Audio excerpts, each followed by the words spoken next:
गुरुजी राधा वल्लभ श्री हरिवंश। गुरुजी, एक संत मंडली के प्रति अपराध बन गया है। जहां हम रहते हैं वहां एक संत मंडली आई, कुछ प्रसाद लेने के बाद उन्होंने कुछ पूछा।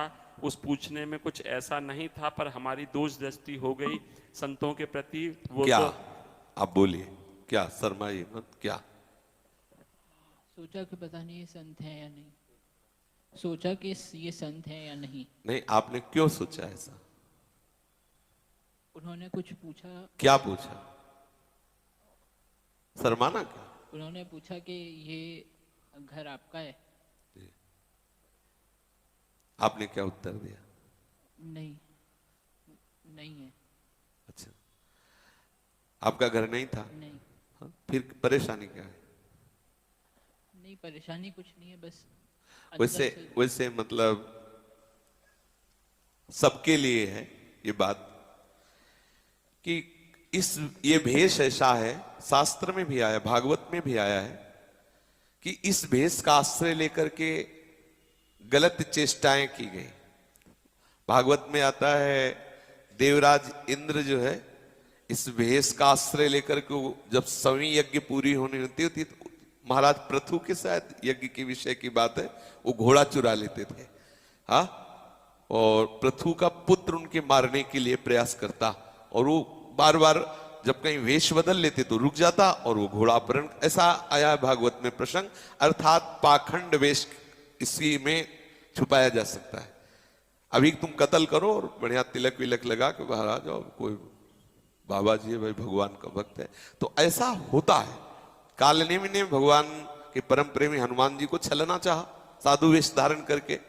तो वैसे सद गृहस्थ में हमारा धर्म भी सुरक्षित रहे और हमारा भाव भी सुरक्षित रहे, इसके लिए जब तक आप बहुत काल तक सत्संग न किए हो तब तक उस संत को घर के अंदर प्रवेश मत होने दीजिए।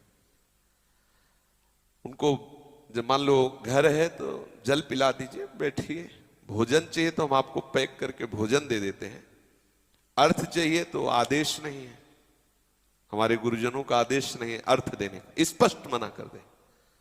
कोई बीमार हो, कोई बहुत संकट में हो, आपको पक्का नजर आ रहा है, आप अपने उस सेवा में लीजिए, उसे ले जाइए, अस्पताल ले जाइए, लाखों लगे लगा दीजिए।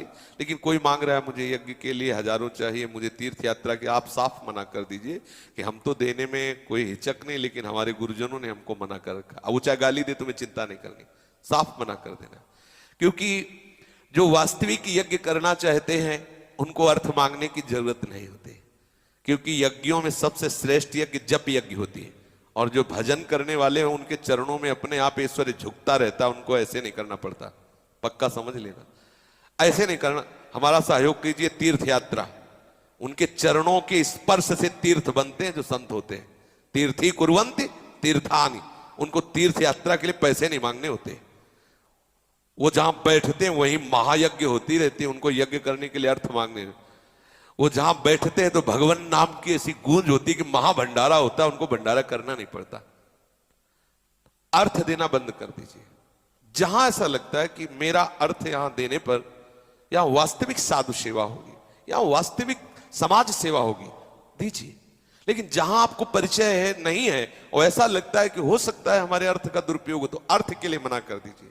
सबके हृदय में भगवान विराजमान, इसलिए भोजन पानी किसी को भी दिया जा सकता है, लेकिन घर के अंदर नहीं।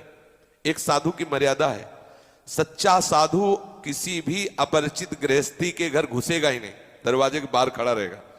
आप कहिए भी कि आ जाइए तो कहेगा नहीं, आपको रोटी देना ये दे दीजिए। हम मतलब अनुभव की बात बता रहे, सीधे आपके अंदर घुसने की चेष्टा करे तो किसी को भी अंदर मत जाने दीजिए। बाहर ऐसी व्यवस्था रखे, आप कुर्सी पे बैठिए, आपको भोजन पानी जो चाहिए वो लीजिए और जय श्री राधे आप जाइए। यही हमारे गुरुजनों का आदेश है। तो हमें दोष दृष्टि करनी ही नहीं है, उस पर यह प्रश्न ही नहीं खड़ा करना कि साधु है कि नहीं। भोजन तो हमें कुत्ते को भी दे देना है, पानी तो कुत्ते को भी दे देना, कुत्ते में भी भगवत दर्शन करना। फिर भेष बना के अगर पाखंडी भी आया है, वो भोजन पवा रहा, पानी पी, तो हमारा परमात्मा तत्व तो अंदर बैठा, हमें कोई परेशान। लेकिन हम अर्थ नहीं दे सकते, हम घर के अंदर भीतर नहीं घुसेर के बैठा सकते। ऐसा बिल्कुल दृढ़ निश्चय रखो, कभी हानि होगी नहीं। आप क्या करते हो, कितने रुपए कमाते हो, तो आप उससे पूछो आप सरकारी आदमी हो क्या, आप सीआईडी हो, सरकारी आदमी हो, या आप हमारे रिश्तेदार हो, नातेदार हो, कौन हो? आपको पूछना चाहिए कि भगवत भजन कितना करते हो, श्री जी से कितना प्यार हुआ, आपने पूछा नहीं, इसलिए हम आपका ये उत्तर देते नहीं। आप खा लीजिए, पी लीजिए, आप टहलिए, यहां से पधारिए। हमारे समझाने के लिए हमारे गुरुदेव काफी है। मतलब एक निष्ठा होनी चाहिए, अपमान नहीं करना, लेकिन किसी भी पाखंड को प्रवेश करने की जगह भी नहीं देनी, इतना अलर्ट होना चाहिए। पक्का समझना, कोई अपराध नहीं लगता। अपराध तब लगता है जब आप अपराध की जगह देते हैं, तब नहीं। आपकी दृष्टि में पावर होना चाहिए। प्रणाम, जल पीजिए, भोजन पाइए, वस्त्र की जरूरत हो तो वस्त्र में दे देते हैं। इसके बाद जय श्री राधे, जाइए आगे। प्रश्न उत्तर, क्या ये साधुता है? आप प्रश्न करते हो आप कितना कमाते हो, आपका मकान है, दुकान, क्या यही है साधुता? आप जाइए, आप प्रिया प्रीतम के विषय में बोलते, भगवान के विषय में बोलते, नाम जप के विषय में बोलते, ठाकुर के विषय में बोलते, जो आपका वेश है। ये क्या जानकारी आप ले रहे हो? आप ऐसे बोल सकते हो, आपका अधिकार है।